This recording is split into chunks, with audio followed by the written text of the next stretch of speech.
જિલ્લા મથક પાલનપુર શહેર સહિત હાઈવે ઉપર રખડતા ઢોરનો ત્રાસ દિવસે ને દિવસે વકરી રહ્યો છે। જે પ્રકારે આ રખડતા ઢોર મુશ્કેલીઓ સર્જે છે, લોકો મોતને ભેટે છે, પરંતુ તંત્ર પાસે અથવા પાલિકાઓ પાસે એવી કોઈ નીતિ નથી કે આ રખડતા ઢોરની સમસ્યાનો નિકાલ કરી શકે। માત્ર બહાના સિવાય કોઈ વાત નથી, જેને કારણે લોકો મોતને ભેટી રહ્યા છે।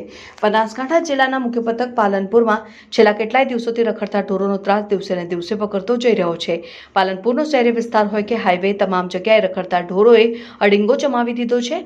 શહેરના ધનેણિયાના ચોકડી, ગઠ્ઠામણ દરવાજા, દિલ્હી ગેટ, સિમલા ગેટ સહિતના વિસ્તારોમાં રખડતા ઢોરો રસ્તા વચ્ચે અડિંગો જમાવી દેતા વાહન ચાલકો મુશ્કેલીમાં મુકાઈ રહ્યા છે। તો સાથે જ પાલનપુર, આબુ, પાલનપુર, અમદાવાદ સહિતના રસ્તાઓ પણ જાણે ગૌચર બની ગયા હોય તેમ રસ્તા ઉપર ખુલ્લેઆમ ઢોરોએ પોતાની બેઠક જમાવી દીધી છે।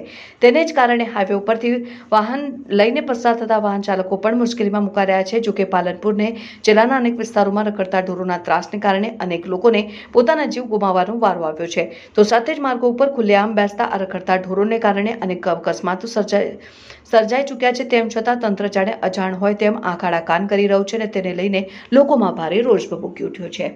જોકે રખડતા ઢોરોને પકડવાની જવાબદારી પાલનપુર નગરપાલિકાની છે। નગરપાલિકા પાસેથી આ રખડતા ઢોરો પકડવા માટે કોન્ટ્રાક્ટ તો આપી દીધો છે, પરંતુ શહેરમાં રખડતા ઢોર પોતાનો અડિંગો જમાવીને બેઠા છે। મહત્વની વાત છે કે શહેરમાં કોઈ ગૌચરની જગ્યા બચી નથી કે ત્યાં ઢોરવાડો બનાવી શકાય અને ઢોરો મૂકી શકાય। ત્યારે હવે જો કોઈ કોન્ટ્રાક્ટર ઢોર પકડે તો તેને તે ઢોરને સાચવવું તો ક્યાં તે એક મોટો સવાલ છે। પાલનપુર શહેરમાં માથાના દુખાવા સમાન બનેલી જે રખડતા ઢોરોનો ત્રાસ છે, ઘણા બધા અકસ્માતો થાય છે। હમણાં 2-3 મહિનામાં પણ ઘણા જીવલેણ અકસ્માતો થયા છે। નેશનલ હાઈવે હોય, પાલનપુરના સિટીના તમામ રસ્તા હોય, એક તો દબાણ છે, ટ્રાફિકની સમસ્યા છે, અને આ મોટો દુખાવો કે જે રખડતા ઢોરો રોડ વચ્ચે બેસી જાય છે, એટલે મોટી અકસ્માતની ઘટનાઓ બનવાની સંભાવનાઓ રહે છે। નગરપાલિકા ઘણીવાર એજન્સીઓને કામ આપ્યું છે, હમણાં બી આપ્યું છે, પણ ખબર નહીં ખાલી પૈસા ચૂકવાય છે કે એવું લાગી રહ્યું છે, કારણ કે ઢોર તો ત્યાંના ત્યાં જ છે, શહેરમાં જ છે। એટલે આ બાબતે હાઈકોર્ટનું સૂચન પ્રમાણે ઠોસ કામ કરવાની જરૂર છે। લોકો માટે કામ કરવાની જરૂર છે, એવી નાગરિક તરીકે વિનંતી કરું છું। રખડતા ઢોર માટે છેલ્લા ઘણા ટાઈમથી આપણે જોઈ રહ્યા છીએ કે બાઇક લઈને નીકળતા હોઈએ, ત્યાં ચાલતા જઈએ તો રખડતો ઢોરોનો બહુ ત્રાસ છે।